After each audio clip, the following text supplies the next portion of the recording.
Heart of Darkness is a Joseph Conrad's novel, written in 1902 and considered one of the masterpieces of the 20th century. It was thanks to its fame gained through the years that it was adapted into screenplay. Francis Ford Coppola, assisted by Michael Herr and John Milius, was the one who takes the reins of the task, creating an extremely brutal movie, named Apocalypse Now.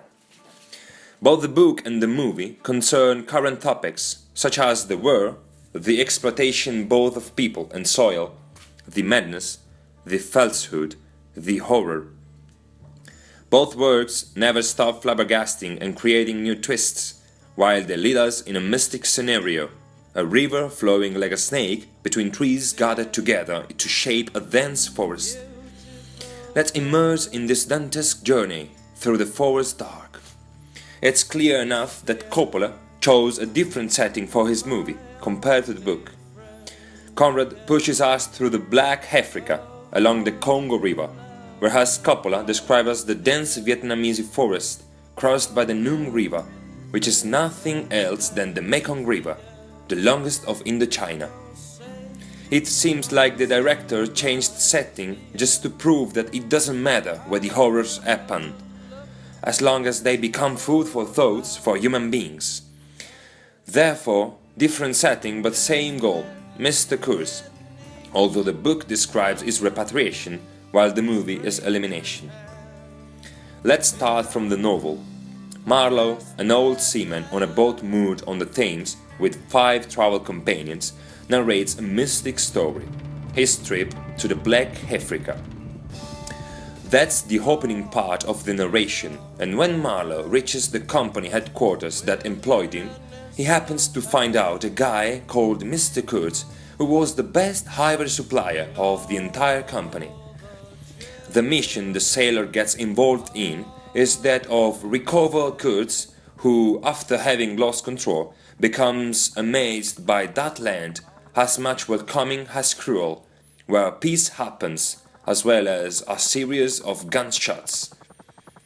That landscape that makes you look inside in order to find an handhold in all that darkness, or perhaps that land was exactly the heart of darkness that envelops you once and for all, and the only handhold left was the horror of reminders of life. Hence, Marlowe navigates the river, and what he experiences is ridiculous. Rudimentary populations, insistent drumbeats, cannibalism.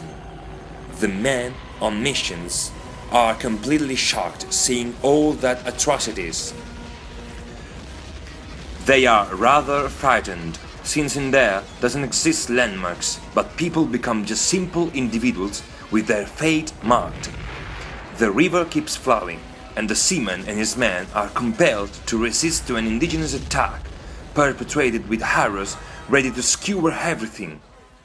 The helmsman got killed, so Marlowe, in the grip of panic, takes control of the boat and sounds the siren, being successful in scaring natives and avoiding their attacks. Finally, he finds Kurtz deep in the forest. He is ill, on his deathbed. He is tormented by the thought that he has not time to atone for those sins that those places pointed out. However, Marlowe succeeds in persuading him, and they embarked towards England, despite Kurtz dies because the disease reduced him at the end of his tether. The last scene of the book leads us on the Thames, where all began, ending the mission and closing the loop. The movie, despite having a different setting and an inaccurate plot, it talks about the same pivotal topics the book highlights. Because Francis Ford Coppola read the novel and he aimed at producing his version of A Heart of Darkness, he practically aimed at finding his heart of darkness, his horror, his river, his forest. We are in Saigon. Jim Morrison is singing The End, while the captain Benjamin Willard tries to sleep in a lousy hotel room, in spite of being turned up by the atrocities he had committed. Yes, because the captain is a sort of hitman, hired in order to kill individually, no matter why or who, is picked up from the hotel and brought before the general corpsman, who offers the captain a mission which aims at killing a guy called Mr. Kurtz, who, hidden in the forest, is launching counterattacks to Viet Cong, causing the panic. It is said that Kurtz went out of his head and that a tribe of indigenous adores him, considering him a god. Willard accepts the tasks and he departs on a guard ship with 4 other men. What the soldiers see and experience is again ridiculous, above all for the captain, who doesn't come to the terms with the horror in a war, having the habit of killing individually.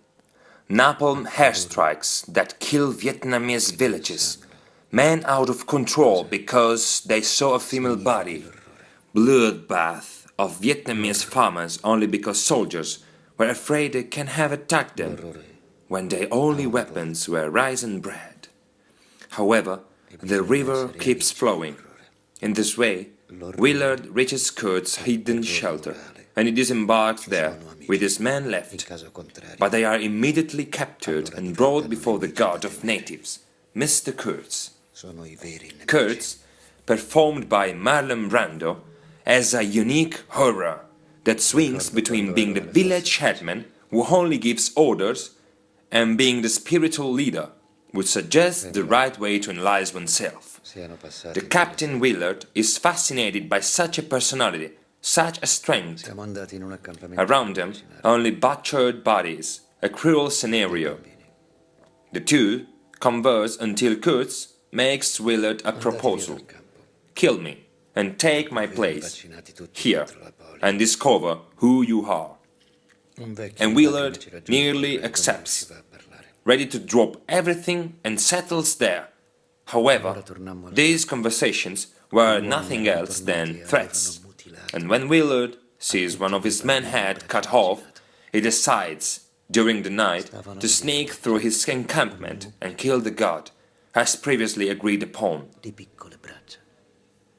The scene is amazing. Obviously, Kurtz is ready to die. Willard grabs the machete and, with all his anger, he kills him. The only words Kurtz pronounces are, "the horror, the horror." The horror of the life went, of the atrocities carried out. War is horror, corruption as well. Kurtz starts hating his life, because in that forest, along that river, and in contact with these people, he understood that we have always been colonizer rather than colonized. We've always attacked first, but we complained when others attacked us. We've always wanted to profit from life without compromising.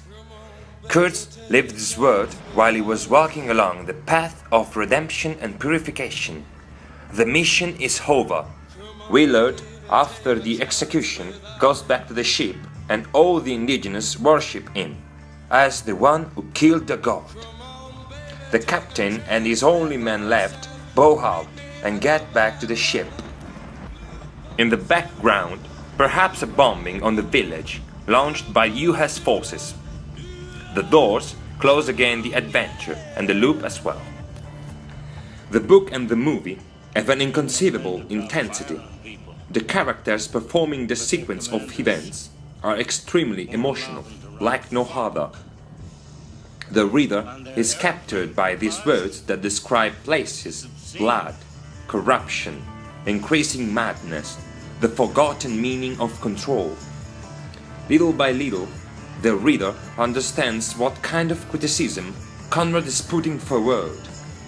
Criticism to a society which never stops looking for personal profit without giving back anything.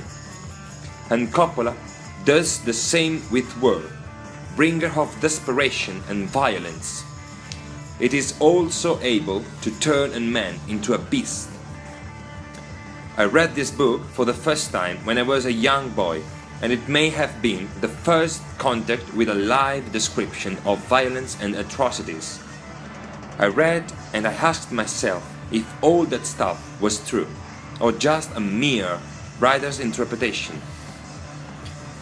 By watching the movie, all that events started to take shape. Apocalypse Now is a masterpiece. I watched the scenes and I understood they were true. Both the director and the writer heavily criticized two facts, the corruption and the war, that still today happen and they won't disappear rapidly. By reading again the book and watching again the movie, I came up with the idea that the two are just criticizing the human nature. Each character has exceeded the limit and is now stuck in a limbo between repentance and firmness. There is who say farewell to harms because he succeeds in finding a light in the middle of the darkness, and there is who keeps living in the inferno of barbarities and cruelty, getting trapped in inhumanity.